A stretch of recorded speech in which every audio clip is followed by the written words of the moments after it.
Showbiz Fanatics, reaksyon ni Miss Catherine Bernardo patungkol sa issue ng pagbura nito sa kanyang breakup post sa kanyang ex-boyfriend na si Mr. Daniel. But for more showbiz updates, bago tayo magsimula sa ating updates for today's video, nais ko po muna of course ipabot ang aking pasasalamat sa lahat ng mga legit viewers, subscribers at ang lahat ng mga legit na nagmamahal sumusubaybay sa ating mga updates. So ngayon pag-usapan natin to kasi umuugo ngayon sa Twitter o sa lahat o ibang mga social media platform. Ito pong isang fandom, no, na parang kahit sa dinami-dami ng mga resibong naglalabasan, sa dinami-dami po ng mga news about Katniel, ay talagang pinagpipilitan pa rin po nila na talagang meron pa rin Katniel kasi na-trigger ang ilang mga Katniel fans na hanggang sa ngayon ay sumusuporta pa rin kay Daniel at kay Catherine.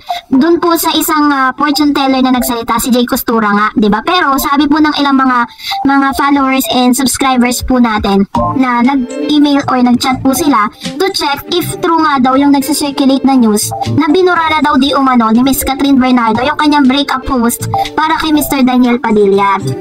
And then nung tinignan ko, parang feeling ko binura niya na, pero nung chinek ko ulit kasi medyo malayo na po, almost mag-1 year na rin kasi silang hiwalay this coming November kasi breakup post po nila is November 30, pero syempre prior to that hindi na po maayos yung kanilang relasyon. And when I check it, nandun pa rin, intact pa din, pero yung kay Daniel Padilla still ay binura niya na nga pagkatapos na nga kumalat yung mga news patungkol sa kanilang dalawa, no? And then binalikan ko rin ang ilan sa mga interview ni Miss Catherine Bernardo in which sinabi niya po dito that last April 1, 2024, 3:27 PM sa isang article po ng Philippine Star Global sa Entertainment News kung saan inamin ni Miss Catherine Bernardo that she was totally healed. She also talk about forgiveness following Daniel Padilla split. So basahin ko lang sa inyo ha para mas maintindihan po ninyo that this is not, kumbaga parang parang binabalik natin itong mga sinabi ni Miss Catherine Bernardo, follow up dun po sa mga nagpapakalat na parang nagbibigyan na naman sila ng false hope patungkol sa Katniel. After the match talk about breakup with Daniel Padilla last November, Catherine Bernardo revealed that she now healed. In her interview with Mega Magazine, Catherine said she's now in a better position in life. Now where I am is exactly where I am supposed to be. February for me is the new January. Parang yun yung tapos na. I know that I'm okay. I can say I'm healed, she said. You have to experience all the process, all the pain, lahat. But I always make sure that when it comes to my work, nothing is affected, she added.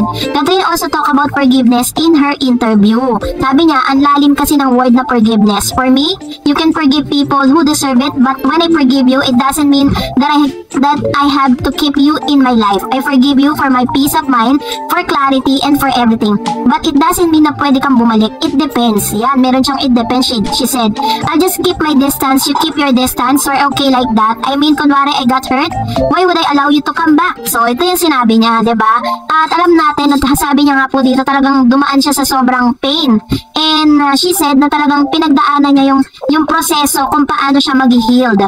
At katulad ng sinasabi ni Mami Min at ng ilang mga showbiz insiders na talagang dumaan po talaga sa sobrang hirap yung pinagdaanan ni Miss Catherine Bernardo para lang po malagpasan niya yung pinakamasakit na pangyayari sa buhay niya. And eto na yon, diba? Pagbabalikan mo kasi mga sinabi niya, wala pong bakas na nagsasabi na babalik pa siya dun po sa taong nanakit sa kanya ng sobra. Kasi yun naman ang interview niya eh. So, medyo nakakaawa lang kasi ang ilan sa mga Katniel fans na hanggang sa ngayon ay umaasa pa rin sila that one day ay magkakabalikan sila. Parang pinaniwalaan nila yung sinabi ng isang fortune teller that Catherine and Mr. Daniel Padilla ay nag-uusap daw ng palihim, which is diba parang medyo cringe lang pakinggan na nangyayari po yun with Miss Catherine. Sabi niya naman kasi sa interview niya that she's really professional pag hinarap niya po si Daniel. Yun yung laman ng kanyang post. And pero she make it a point that meron siyang distansya.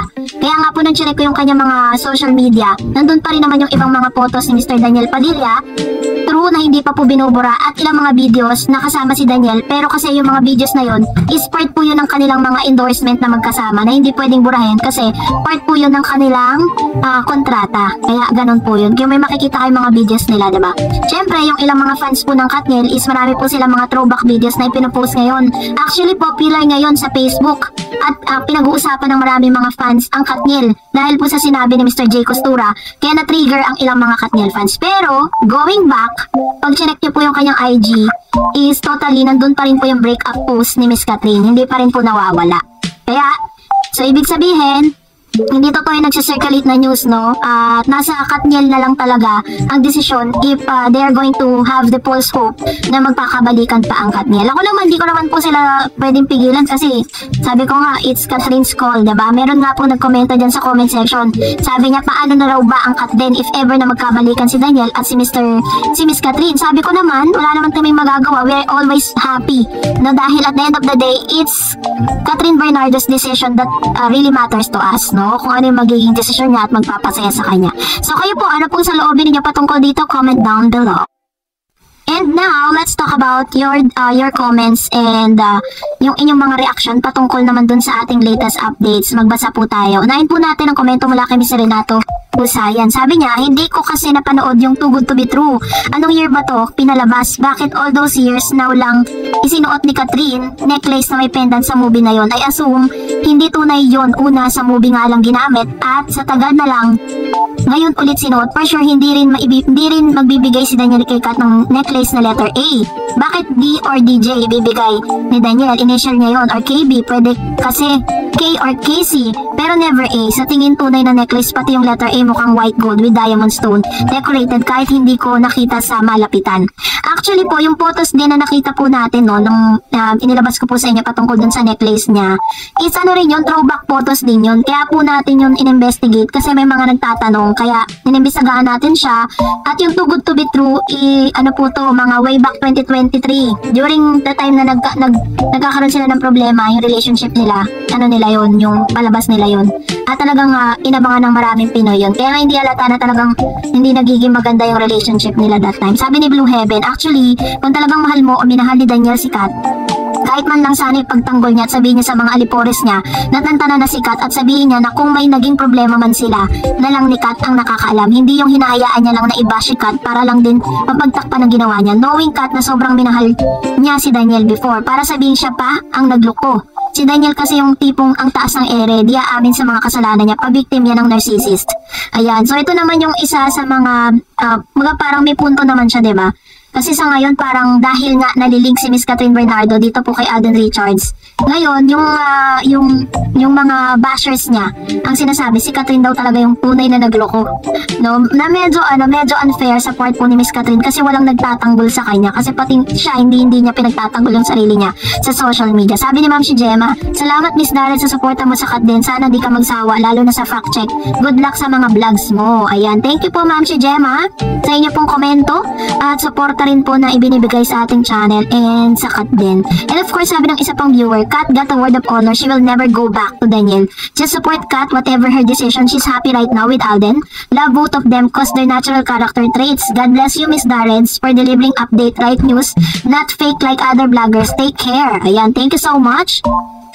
Thank you po Ma'am Shi sa inyo pong komento at sa inyo pong palagiang panonood. And of course another, sabi ni Eden Skime, mismong ina ni DJ sa interview na nagkamali si DJ at kailangan matuto sa pagkakamali. Catherine already said that she can only give a second chance. She actually give more than that. Wala na siyang pagsisisihan dahil ginawa niya na ang lahat to save the relationship. Pero may hangganan ng pagtitiis. She can't go back.